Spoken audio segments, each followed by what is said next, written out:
Hey guys, it's Tim, and this is Wrestling Unlimited, as it's Friday, and that means tonight was Friday Night Smackdown. First night's Friday Night Smackdown does go, I'm going to just say it, I didn't think it was the greatest of shows. I really didn't think that tonight's Smackdown was all that good.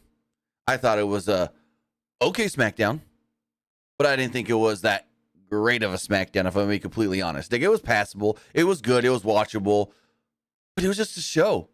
We had 40 freaking minutes of almost nothing. Like, they did some stuff with The Rock and Roman Reigns. I mean, we did 20 minutes of nothing. And then the other 20 minutes, yeah, it was there. And then the rest of the show kind of was just meh. I do see people in the chat asking why we were going live so late. I had a graphics job that needed to get done on a strict time limit for a client, and that had to get pushed ahead of doing this. That took precedence because the deadline was tonight, as far as the client needing it before tomorrow morning, and there was revisions, and it's a whole thing. It's a whole thing. So other work took precedence. That's the right word. Precedence? Precedence? I don't know how to say it. But regarding SmackDown, though, I thought it was an okay show, but just okay at best. Like, just okay. If I was voting with you guys in the poll, I would say it was just all right. It was just all right. Because it was just all right. It wasn't that good of a show. It was fun to watch because I love watching wrestling. But it wasn't one of those shows where I'm like, oh, you guys got to go back and watch this. If you missed this, you need to see this. No. Nothing like that at all. I mean, Ray returned. Dakota Kai turned on Bailey like we all expected. I kind of expected Ray back tonight as well. When they were doing the street fight and it was no DQ and all that, and I was like, probably getting Ray. So we'll get into it all. Talk about the show.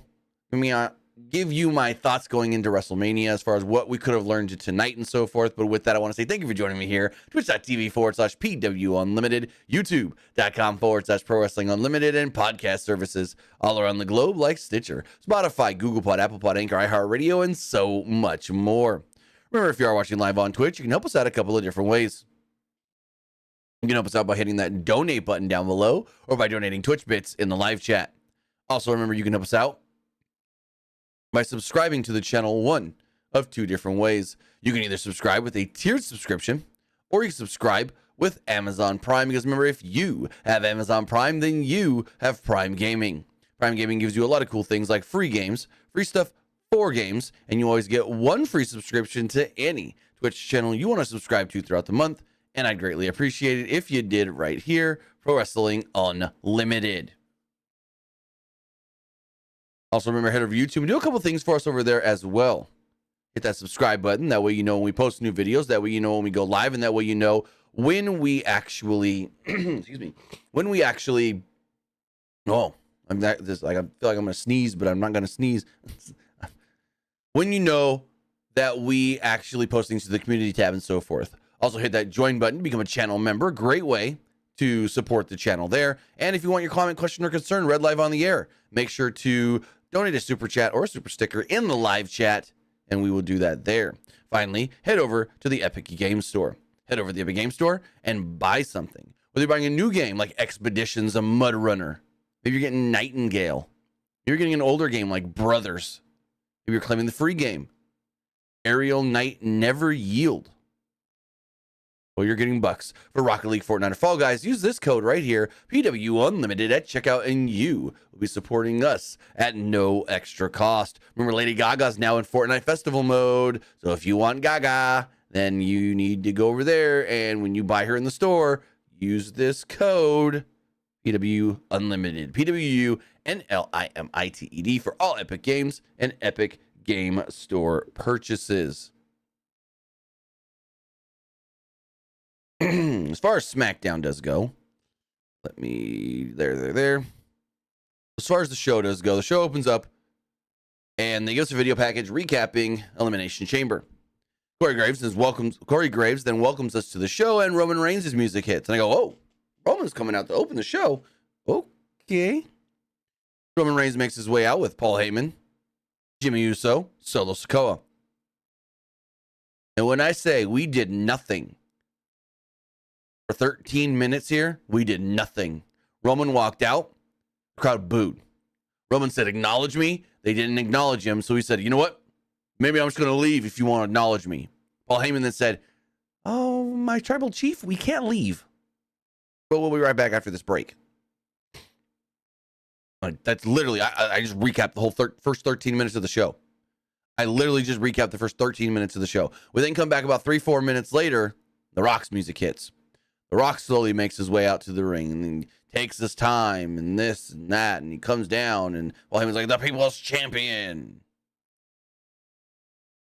And so Rock finally gets into the ring. And if you guys didn't or did notice, if you're watching on Fox here in the United States, the show kept going dark. Like it kept going black for a second or so. It's because there was a Die Rocky Die sign in the crowd, and I guess you can't show that on broadcast television. You can't show that on network television. So that's why every time that sign was accidentally shown, because it was dead center on the ring from hard cam and whatnot, when that was being shown, they had to quickly, finagle things. So I'd assume if people show up next week with that sign or signs like that, I assume they're gonna be checking signs. That's what I think. They're gonna be checking signs just in case. Because what if next week, like 10 people show up with Die Rocky Die signs? Then they're gonna black out the whole show. Like, we'll see. We'll see what happens. But The Rock makes his way out to the ring. He gets a microphone and he says, we're in Glendale, Arizona. What, about 10 miles or so from Phoenix? Phoenix is number one city in America for both cocaine and meth. And then he starts talking down to the people here. He goes, so how many of you are from Phoenix? And a lot of them cheer. And he goes, well, yeah, cactus-loving crackheads. He also later called them molly-mouthed Marys, I think is what it was. What The Rock said, finally your life has meaning because you love cactus-loving crackheads have something worth shooting in your veins. I said, what? And he goes, then he finishes with, The Rock has come to Arizona. Okay. Interesting one there, Rocky. Rock said that he was in a good mood, and everyone in the bloodline is in a good mood. Rock said that they were in a good mood because professional wrestling is cool again, exciting, and electrifying.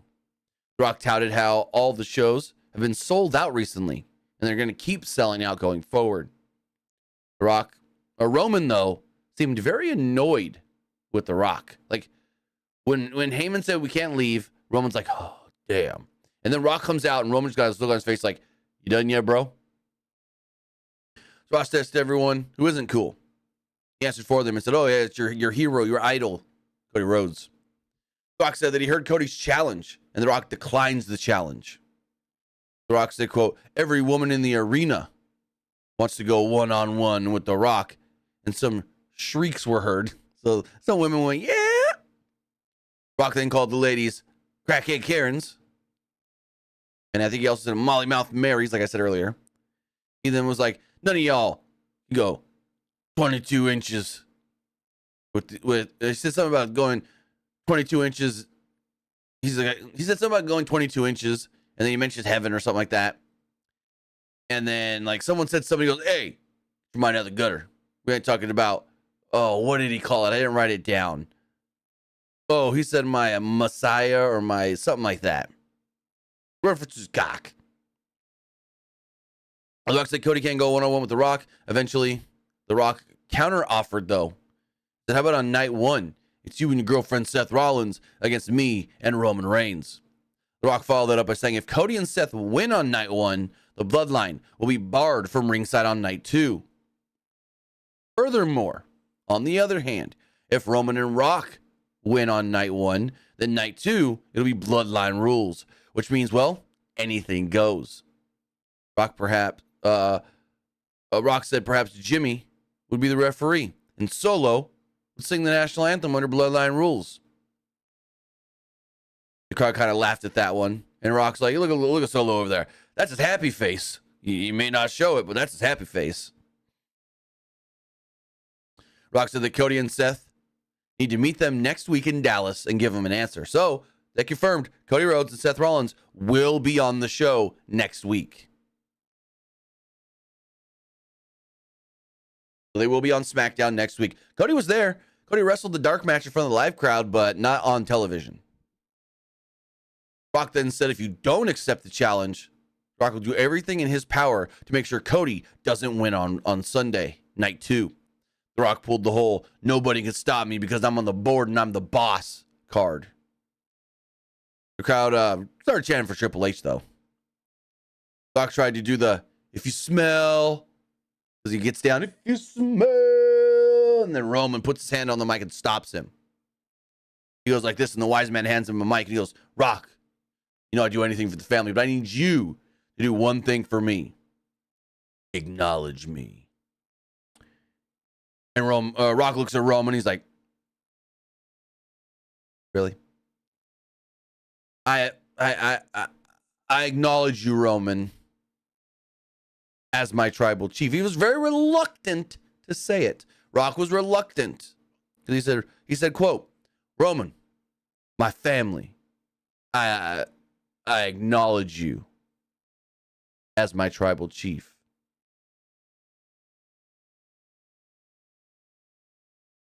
And Roman's like, "All right." Crowd starts chanting, "You sold out, you sold out, you sold out." The two embrace, and then we go on from there. So yeah, honestly, oh yeah, and then they did the ones up for the bloodline, but the Rock did the L. I think Rock's screwing Roman. I think Rock is only acting heel, acting how Roman wants him to act, because in the end on Sunday, WrestleMania Night 2, he's going to screw Roman Reigns or somehow help Cody. Either way, I honestly believe that The Rock's goal in storyline is to make sure Roman does not leave WrestleMania as the WWE champion. I think that is The Rock's ultimate goal here with everything. That was the original goal, was maybe not Rock beating Roman for the belt, but Rock leaving WrestleMania knowing that Roman knows that he's not the top dog, knowing that he's not the real head of the table or the tribal chief, and that it's The Rock. So I think The Rock is going to do everything he can now with the new story going in that, what's the word I'm looking for? That, he's gonna make sure Rock doesn't win. Roman doesn't win. It's just plain and simple. I was trying to overanalyze things there. Elite says, "Well, thank you for the super chat, Elite." He says, "The best stream wrestling channel around, Tim." Thank you, I appreciate that. And then he also says, it'd be John Cena versus Rock 2012 all over again." I don't know about that. That was different. Rock returned, attacked Cena, and then they feuded. That had nothing to do with family or hierarchical power or anything. But if you guys didn't see, also, to play into the thing with The Rock calling himself the boss, basically, he also said on his Instagram, Twitter video that he posted this morning, he was like, "I'm on the board. I got power. If Seth Rollins wants to keep getting involved in my shit, well, I could use my power to take that world championship off of him." Basically, Rock was like, "I could strip you of the belt if I wanted to." Which then led to some stupid-ass YouTube channels. I saw a couple. "Breaking news. The Rock takes championship from Seth Rollins." No, he fucking didn't. It's so annoying to me. I'm just going to say this right now. I'm not going to mention any channels because they don't need the clout of me talking about them specifically. But it's so annoying when I get DMs and it's, "Hey, is this video correct? Is this real? Is this true?" And it never is. Like, there was one that I got the other day that said, like, 3 names released by WWE. And then when you click the video, what they said was Vince McMahon, Brock Lesnar, and CM Punk are not in WWE 2K24. Well, CM Punk will be in 2K24. Now, this was before they announced Punk was going to be in the game. But they were not released.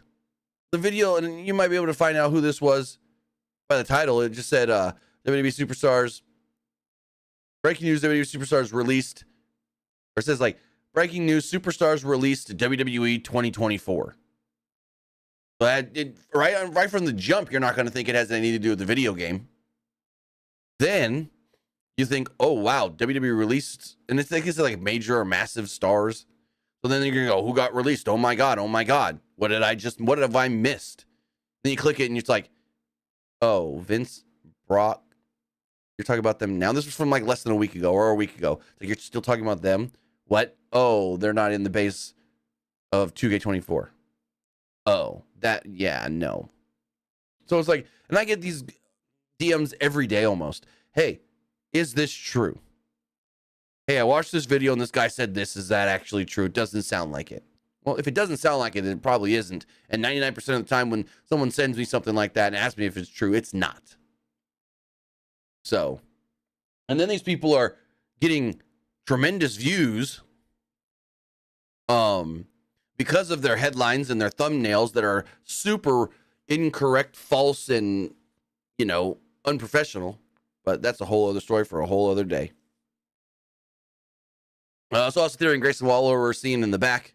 They're in the locker room. LA Knight walked in. He was asking where AJ Styles was. Knight then left, and Randy Orton appeared in the background. Waller and Theory were watching a video of Logan Paul using the brass knucks on Orton. Orton then mocked Waller and Theory for thinking that all that went down was funny. Orton then challenged Waller or Theory, said, "One of you meet me in the ring tonight." And so we ended up getting Austin Theory versus Randy Orton in the main event. And like, that's what they had for the main event of tonight's show. Randy Orton and Austin Theory with Kevin Owens on commentary. Also, I don't think it's going to be Kevin Owens versus Logan Paul at WrestleMania. I don't think it's going to be Randy Orton versus Logan Paul at WrestleMania. I now believe it might be a triple threat for the U.S. title. Because both Kevin and Logan Paul, or both Kevin and Orton, still are going to both want some sort of revenge on Logan Paul. So I think it might end up being a triple threat now. Because I wasn't thinking that going into SmackDown, but then with Owens on commentary and bringing up Logan Paul still, and then them saying Logan Paul's going to be on the show next week from Dallas, it's like, oh, okay, he and Randy still want Logan Paul, so I think it's a triple threat. Which is like, they did this last year with the U.S. title, a triple threat. Good match. But is this going to be as good? Logan Paul, Kevin Owens, and Randy Orton? Potentially. But we'll see. And then finally, after a whole hour, basically, at our first match of the night. Because you got to remember, that Rock Bloodline segment went 40 minutes. Then we went to a break. Then we had the backstage stuff. And then they talked again on commentary for a second. By the time this first match started, it was dang near an hour into the show. If not like 55 minutes in. It was just about an hour. And Naomi didn't even get an entrance on television. We come back and Tiffany's making her entrance.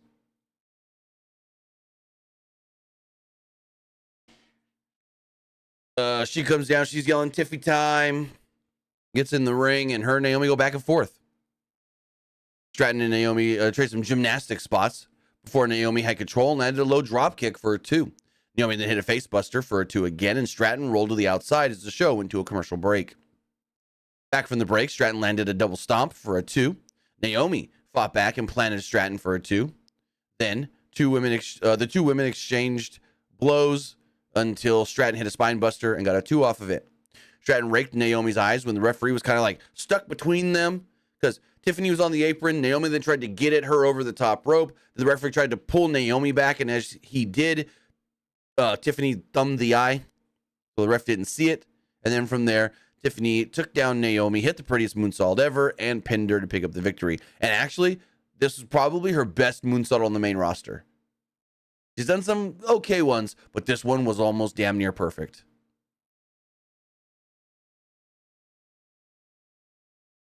So Tiffany does pick up the victory tonight on Friday Night SmackDown.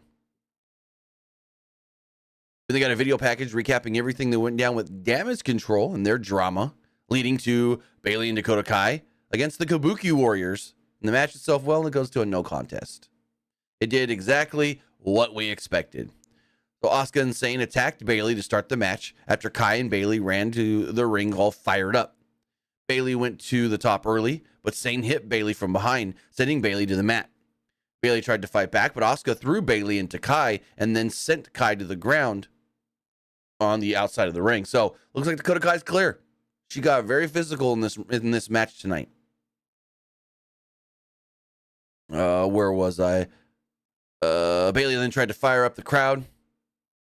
Sane tagged in and worked a couple tag team moves on Bailey. Asuka tagged back in, but Bailey ran the two into each other. Bailey then cleaned house on the Kabuki Warriors, and Kai returned to the apron.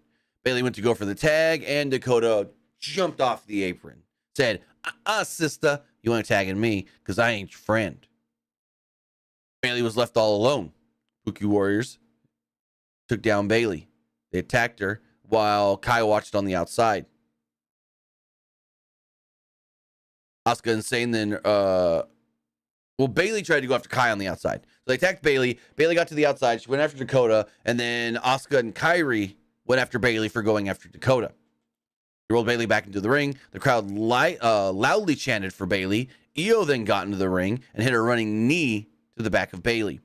Damage Control then taunted Bailey. They held her up like this. Dakota slapped her. And there we go. Match ends in a no contest. And yeah, Bailey is no longer part of Damage Control. The rest of Damage Control is still together. They are now a solidified heel group against Bailey. We go to the back, and Damage Control were shown walking backstage, and they run into Jade Cargill. Nick Aldis then all of a sudden steps in and said, hey, Jade, I need to speak with you. So it really does look like Jade's going to be on the Smackdown brand. And they're not going to do Damage Control running into Jade for nothing. So is Jade going to team up with Bailey to help her against Damage Control? But how is that going to, like, who else is going to be there? Because Damage Control is a 4-person unit. So you've got Io, Dakota, Kairi, Asuka, Bailey, Jade, Bianca, and who else? You need one more, right? I don't know. But very, very, very predictable here with Dakota Kai turning on Bailey. I mean, we didn't see the attack last week. So that right there told me, oh, yeah, it's a fake. It's a fake out. You know, it wasn't a fake out. Braun Breaker beating Zion Quinn in 7 seconds. Braun Breaker comes down to the ring, spears Zion Quinn, and pins him 1, 2, 3. I freaking loved this. Yeah. This is great. Doing the old school, just one big move, beat your ass, pin you, you're done. Squash match is amazing. It's just telling you, it's basically saying, we're going to tell you this guy's a badass, that this guy ain't to be messed with, and he's to be feared. And that's exactly what they're doing in Braun Breaker. You don't need to be doing no 4-minute match, 5-minute match, 8-minute match. You don't even need to be doing a 1-minute match. You throw a guy in there like Zion Quinn. Last week it was Dante Chen. You have him spear him. Maybe do one other move like a spine buster and then into a spear or something. And there you go. Maybe like next week, the guy knows that Braun's going to run at him with a spear, so he runs at Braun instead, so then Braun can grab him, jackhammer, maybe not jackhammer because he ain't Goldberg, you don't need jackhammer in the spear, maybe like a big-ass spine buster, the guy then pops up, turns around, boom, eats the spear, 20 seconds later, you're done. Boom. That'd actually be a great sequence for Braun Breaker. Big old spine buster so hard that when he slams him down, the guy pops back up, spins around 180, eats the spear. Whoo, buddy. But yeah, I loved this. I thought this was great. I thought this was amazing. I thought this was awesome. This is exactly what you need to be doing with Braun Breaker. But interestingly, no mention of the NXT Tag Team Championships, and he wasn't wearing his NXT Tag Team title. So, we'll see. I think who are they defending the titles against on Tuesday? Let me go to WWE's website. I know him and Braun, or not Braun, he's Braun. Him and Baron are defending the titles on Tuesday, but I can't remember against who. They're defending against, wow, they don't even have it on WWE's website. It doesn't even say. Who are they defending against? I know they're defending the titles on Tuesday, but I don't know against who.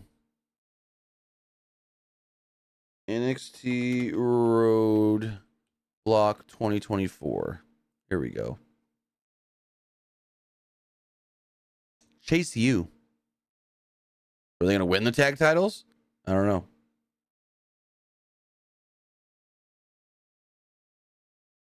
So moving forward, there's a vignette showcasing Carlito and Santos Escobar's storied history. Like, really? Okay, whatever. That's what they called it. They then did it in memory graphic for Virgil, who passed away earlier this week. Rest in peace. Then we had a video of basically Legato. And I need to look something up really fast, but Legato del Fantasma and Santos saying, "We have been entrusted to lead Lucha Libre into the future and be the representatives of all Lucha Libre. I am your emperor, and I will guide you," or something like that. And then he said something about Electra Lopez, and yeah, and he said Angel, Humberto. He basically told him, "Thank you for being with me in this." I didn't get notes on this; it was really quick, but yeah, it was just another one of those. They were drinking their wine or whatever in their wine cellar, it looks like, and we go from there. But I need to look up something.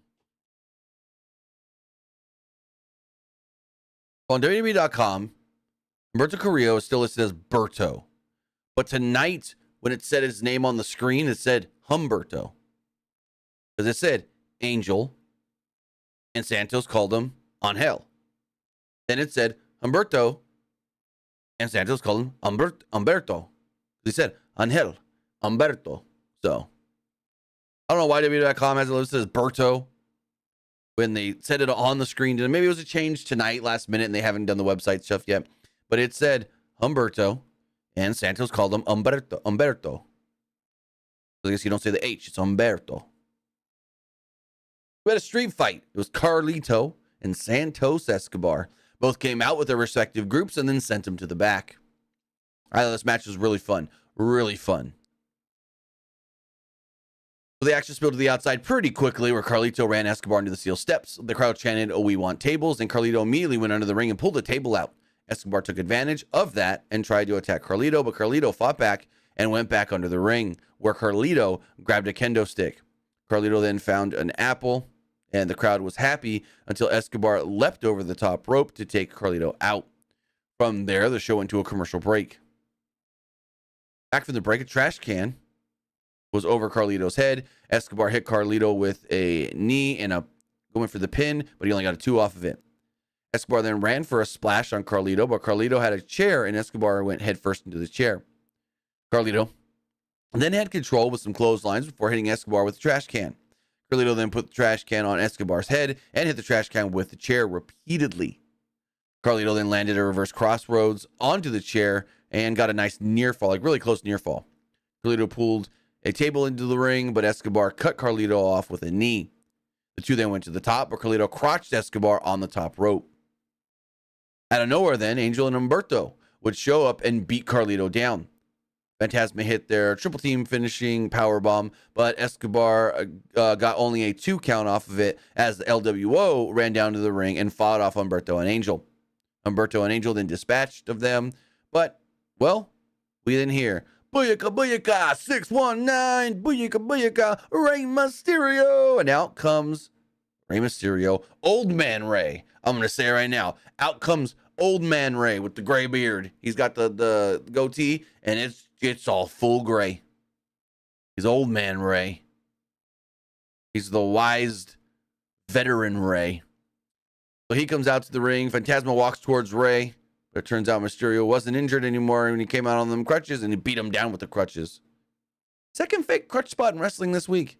First we saw it on Dynamite with Paige. Now we saw it tonight with Mysterio. Anyways. Mysterio hopped under the apron and into the ring. Carlito then spit the apple into Escobar and hit a backstabber. Mysterio followed this up with a great looking 619, like he ran those ropes quick. That knee is fine. Carlito then put Escobar through the table. And there we go. This was a little weird.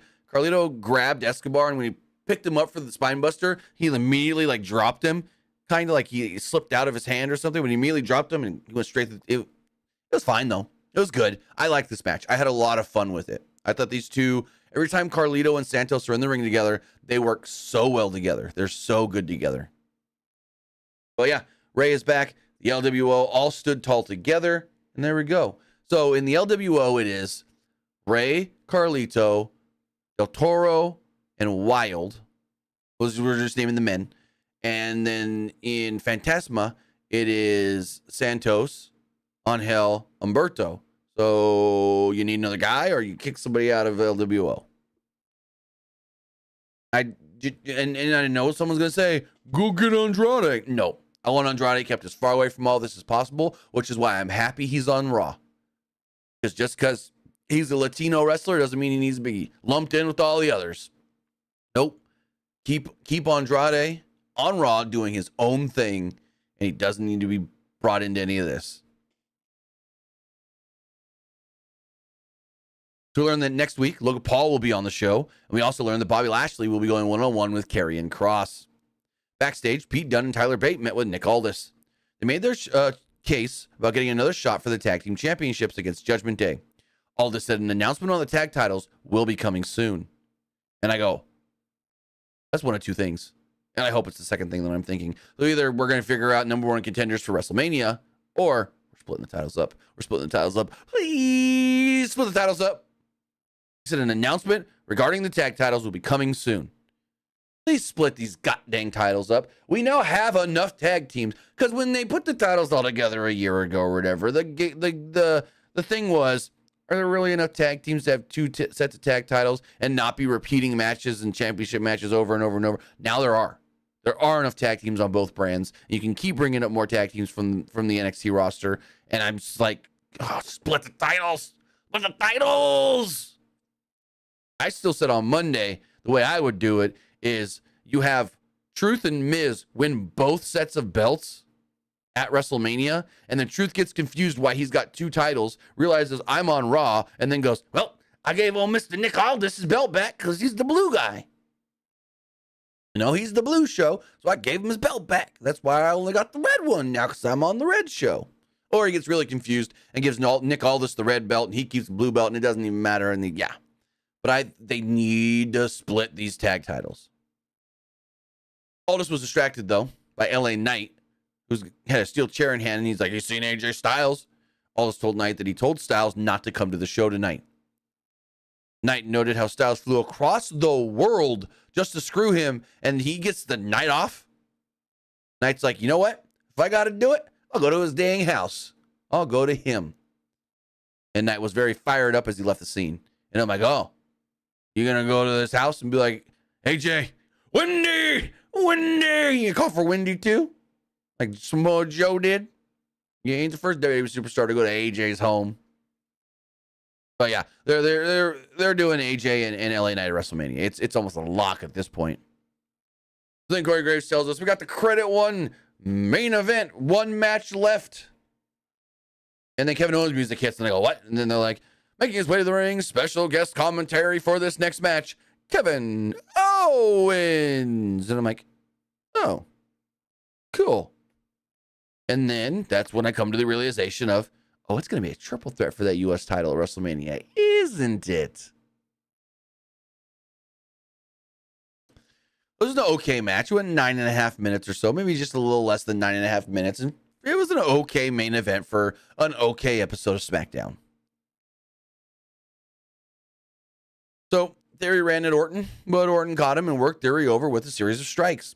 Orton went to slam Theory onto the commentary table, but Grayson Waller pulled Theory away. From there, Theory slammed Orton onto the commentary table. Theory did the Orton pose on the second rope as he went to our final commercial break of the night. The show returned and Theory had control back inside the ring. Theory went to the top rope, but Orton cut him off. Orton slipped during an attempt for a superplex, but Theory went through with the move, and everything was good there, so Theory kind of saved it. Theory still looked, I just put the same line over again. That confused me. Sorry about that. From there, Orton landed all the hits, including the power slam. The action spilled to the outside, and Orton slammed Theory on the commentary table. Kevin Owens was cheering Randy on. Orton then slammed Waller onto the commentary table as well. Back inside the ring, Orton landed the draping DDT, but Theory then came back with a rolling blockbuster for a surprisingly good near fall. Naturally, it wasn't long, though, till Orton hit the RKO. After Theory tried to hit another rolling blockbuster. Despite some late match offense from Theory, Orton got the victory. So there we go. Randy Orton picks up the victory. So after the match, Grayson Waller jumps in the ring, and they start double teaming on Randy Orton. So Kevin Owens jumps in the ring to even up the odds. Theory and Waller then turn their attention to Kevin Owens, but Owens hits a stunner on Theory, and Orton hits an RKO on Waller. The babyfaces stand tall as the show goes off the air. So there we go. That was Friday Night SmackDown. Let's get this poll going over here. What did you think of SmackDown? I liked it. It was all right. I didn't like it. So that was Friday Night SmackDown. An okay show. A good show, but not great or anything. Like I said, if I was voting with you guys in the poll, I would vote. It was just all right. And so, yeah, not bad. We have 5 weeks now till WrestleMania, 5 weeks from tomorrow. And we trek on. We keep on keeping on, as they say. With that, let's go check these polls and see what you guys thought of tonight's Friday Night SmackDown. Got that one. We got that one. And we got one more here. So as far as the Reds poll does go, 79% liked the show, 14% thought it was just all right, and 7% didn't like it. Looking at the Twitter poll, 77% liked the show, 16% thought it was just all right, and 5% didn't like it. As far as the YouTube community poll does go, 82% liked the show, 14% thought it was just all right, and 4% didn't like it. It says, I liked it, but the Bloodline segment took 50% of TV tonight. I'd say more like 35-40%. This person says, I liked it, and this person said, Bloodline crap took way too long. Braun Breaker's career going to last as long as his match. Yeah, no. You think Braun Breaker's not going to be successful on the main roster? Braun Breaker's going to be a freaking superstar. And they're doing the best thing they can with him. It's like 2016 when they were trying to build up Nia Jax and Braun Strowman as big monsters. You do these squash matches. You have them dominate people quickly to show that they ain't going to take no crap. And they're going to be hard to beat. This man needs that U.S. title by the end of the year. Braun Breaker needs to be holding the U.S. championship by the end of 2024. As far as the YouTube live poll does go, 84% liked the show, 11% thought it was just all right, and 5% didn't like it. And finally, Twitch poll. 80% liked it, 50% thought it was just all right.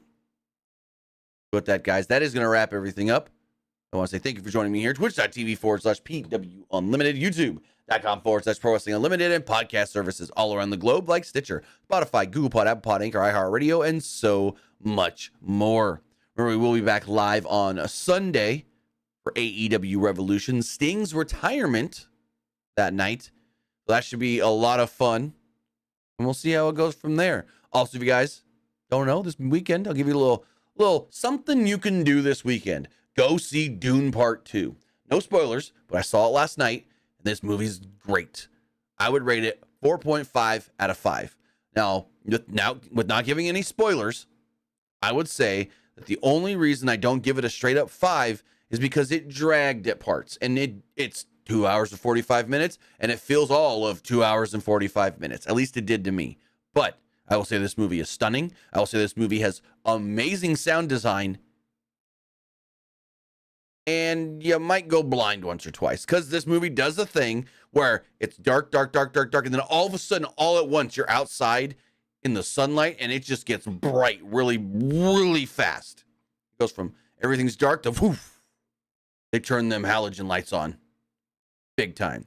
I saw it in the 70mm IMAX theater. Now, having the bigger screen to me, I don't think made a big difference, but being in the IMAX theater does make a difference when you have that better audio in the IMAX theater as well, because that place was shaking.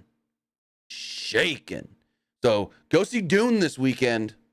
Dune Part 2 is awesome.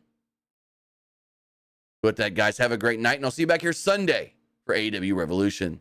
Have a good one, guys.